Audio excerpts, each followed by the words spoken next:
Cassie felt like she had been here before, even though she knew she hadn't. It was strange.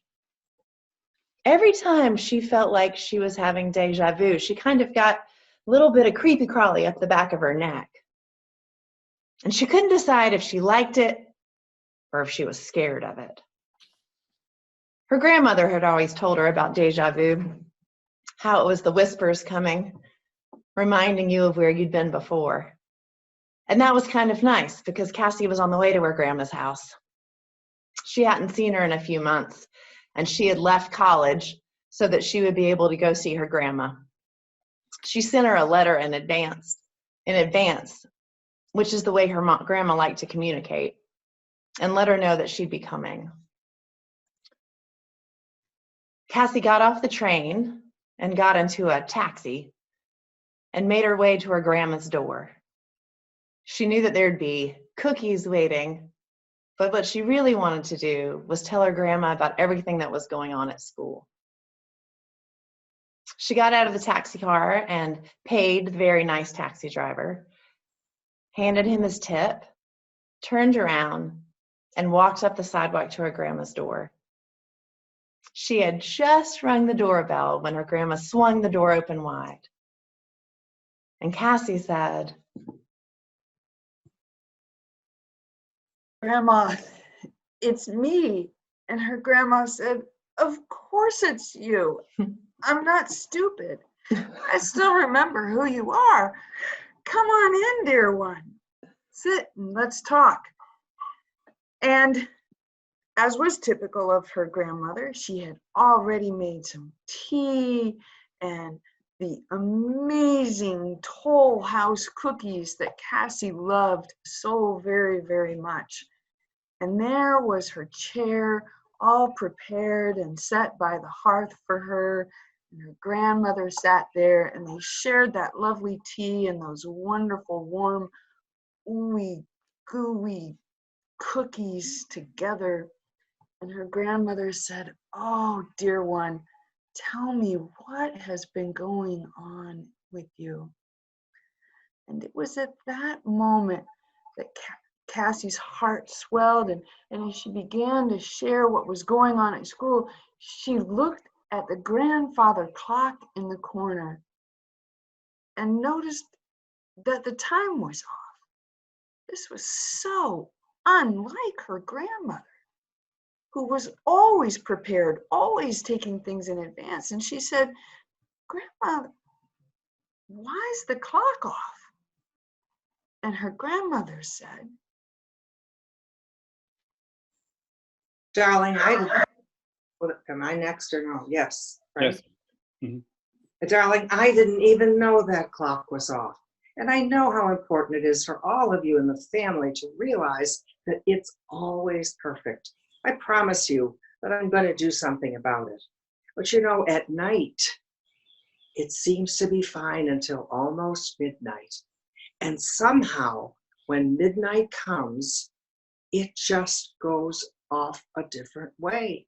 Instead of my hearing 12, I hear 11 and then almost a strike, but somehow it doesn't strike. And I almost feel like somebody is down there doing something to that clock. Now, I don't want to frighten you, but I think I'm going to call your dad and ask him to come over here and check around and see what we can do about that clock. And aren't you the clever little one to notice that that was off? You're so observant. You're just a brilliant child. And because of that and everything else about you, you know how much I love you. And I'd like you to have another piece of pie and some more tea so we can continue this conversation. And Cassie said, "Well, I'd love some, Grandma. But you know, there's really no reason to call Dad. I know a lot about clocks. I could have a look at this one. I bet I could figure out what's wrong with this old grandfather clock that we all love so much." And so while Grandma was out getting the pie and the tea, Cassie got up and she walked over to the clock. She kind of poked around at it a bit and turned it around. It wasn't easy for her. It was a big clock, but she was able to get her hands on it and slowly move it around so she could take the back panel off. And as she got that back panel off, kind of blew away the dust, she found a ribbon that was tied around the pendulum. It was a big purple ribbon with a double bow. Now, what could that mean? Why would there be a bow on the pendulum? Would that be what was preventing it from striking midnight? Who could have put that on there? Oh my goodness. Could it be Grandpa? Grandpa was a figure in the memory of Cassie who could do amazing things. And he had only been dead a short period of time. And it was possible that he had. Well, she saw that ribbon and she wondered if she were to untie it, what would happen? Perhaps it was the ribbon that was making the clock stop close to midnight.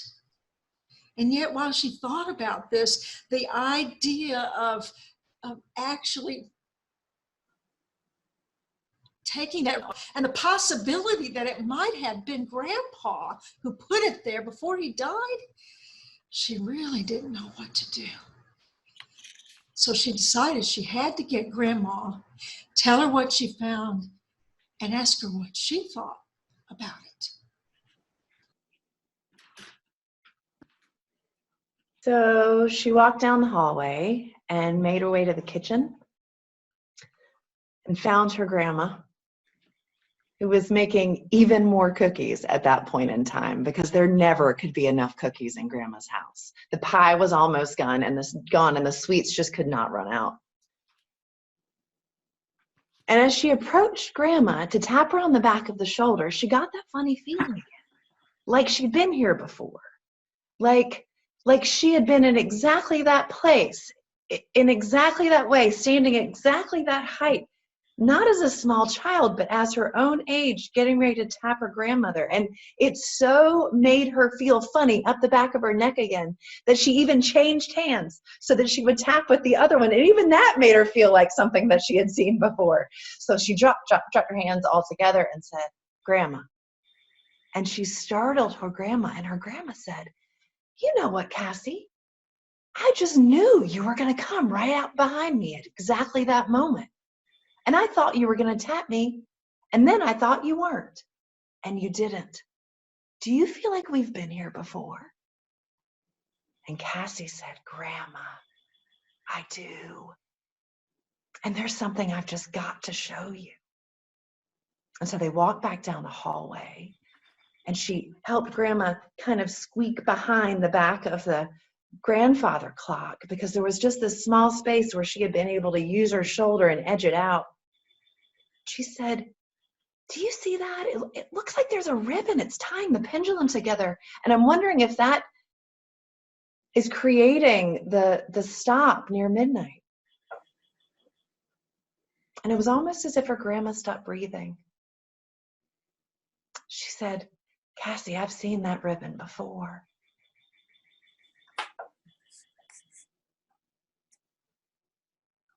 Cassie, that's the ribbon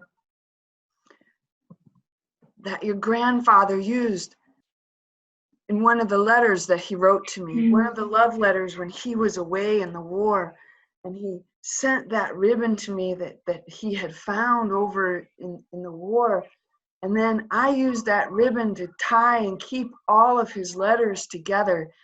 And they had a special place in my heart, but then I lost track of them. And you know, I was looking for those letters after your grandfather died, and I couldn't find them.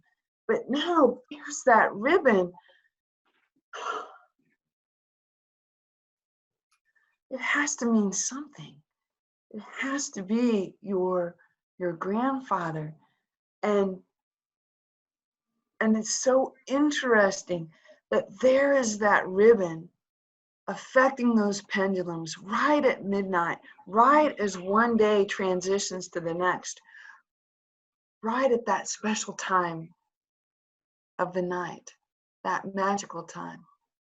But he was a magical guy, so I guess it all works together. It's a good thing, Cassie, it's a good thing we don't have the key to this clock, because if we did, I'd be tempted to fix it, to put that time right on with that key. And as it is, I think it's best that it just runs a bit off, and that your grandfather can use that to show us that transition is not so hard of a thing, not so difficult of a thing at all. And so I'm glad we don't have that key. And I'm glad we have this time together.